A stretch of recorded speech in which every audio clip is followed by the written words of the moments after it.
ईद उल अज़हा की आमद आमद है और बहुत सारे मैसेजेस और ईमेल वसूल हुए कि हम फलां कोई कहता है कि मैं ब्लड प्रेशर का मरीज़ हूँ तो मैं गोश्त कैसे इस्तेमाल करूँ, कोई कहता है मैं शुगर का मरीज़ हूँ तो मेरे लिए क्या हुक्म है, मैं इस ईद को कैसे एंजॉय कर सकता हूँ, क्योंकि ये ईद बड़ी एक मज़ेदार ईद होती है, डिलीशियस किस्म की इसमें डिशेस बनती हैं।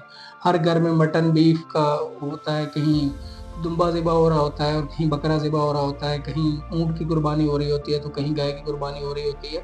तो हर एक का अपना दिल चाहता है कि जो मज़े-मज़े के पकवान बन रहे होते हैं हम उसको एन्जॉय करें। बहुत सारे पेशेंट्स उसमें स्पेशली जो यूरिक एसिड के पेशेंट्स होते हैं, जिनके जोड़ों में दर्द हो रहा होता है, वो पूछ रहे होते हैं। तो ऐसी कंडीशन में मैंने कहा कि इसके ऊपर हम पूरी एक ब्रीफिंग वीडियो बना लेते हैं।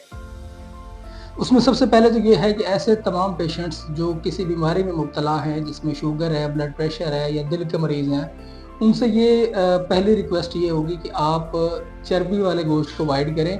आप कोशिश करें ज़्यादातर मस्कुलर जो गोश्त होता है, जिसमें पट्ठे होते हैं, वो लें।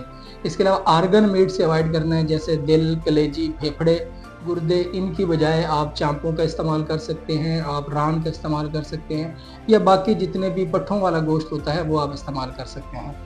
इसके अलावा जो अहम एहतियाती तदाबीर है वो ये है कि ज़्यादा भुने हुए, ज़्यादा घी में तले हुए और कढ़ाइयों से इज्तनाब करें, बल्कि उसकी जगह आप अगर बारबेक्यू या कम नमक मिर्च में बना हुआ और सिर्फ पानी में उबला हुआ गोश्त हो, जिसको ज़्यादा भुना ना गया हो और ज़्यादा उसमें वो नमक मिर्च ना ऐड की गई हो।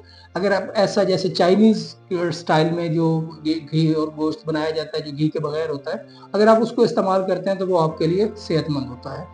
अब अगला सवाल आता है कि जो मैदे के मरीज़ हैं उनके लिए क्या हुक्म है? जिनको हज़म नहीं होता, जो खा लेते हैं तो पेट में गर्मी होती है, मोशन आना शुरू हो जाते हैं या इस तरह के मसाइल शुरू हो जाते हैं। तो उनके लिए एक सख्त जो एडवाइस है वो ये है कि ये हमारे यहाँ एक बड़ा गलत तरीका है कि हम जैसे ही गोश्त खाते हैं उसके साथ हम जो है वो कोल्ड ड्रिंक चढ़ाना शुरू कर देते हैं और हम बड़ी-बड़ी जो है वो कोल्ड ड्रिंक के गिलास भर-भर के पीना शुरू करते हैं कि अब मैदे में गर्मी हो रही है और इससे ठंडक पड़ जाएगी। तो खुदारा ये काम मत करें।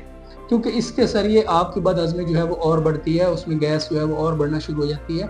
अगर आप गोश्त को सही तरीके से हज़म करना चाह रहे हैं तो मैं ये कहवा बताने जा रहा हूँ, आप इस कहवे को नोट कर लीजिएगा और ये गोश्त के साथ इस्तेमाल कीजिएगा तो इंशाअल्लाह आपके मैदे का मसला हल हो जाएगा।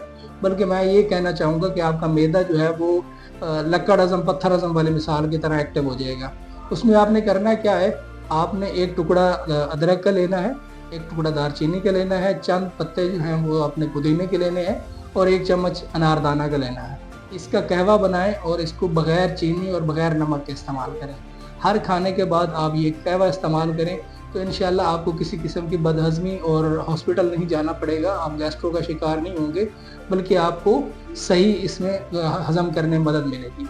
इसके अलावा एक और तरकीब मैं आपको ये बताना चाहूँगा कि आप गोश्त ज़रूर खाएँ, लेकिन गोश्त के साथ अगर आप उसमें ये 4-5 चीज़ें एहतियातन ऐड कर लें, जो मेरी माएँ-बहनें देख रही हैं वो स्पेशली इसको नोट करें कि अगर आप अपने खानों में जो आप पकवान ईद पे बनाने जा रही हैं, उसमें अजवाइन, सौंफ और ज़ीरे का इस्तेमाल करेंगी, तो वो गोश्त जो है वो ज़ोद हज़म हो जाएगा, वो जल्द हज़म होगा और बल्कि उसकी वजह से लोगों को कोई परेशानी भी नहीं आएगी और ऐसा गोश्त जो होगा वो शुगर के पेशेंट भी, ब्लड प्रेशर के पेशेंट भी और यूरिक एसिड के पेशेंट भी खा सकेंगे। उनको गैस और बदहज़मी का मसला नहीं होगा।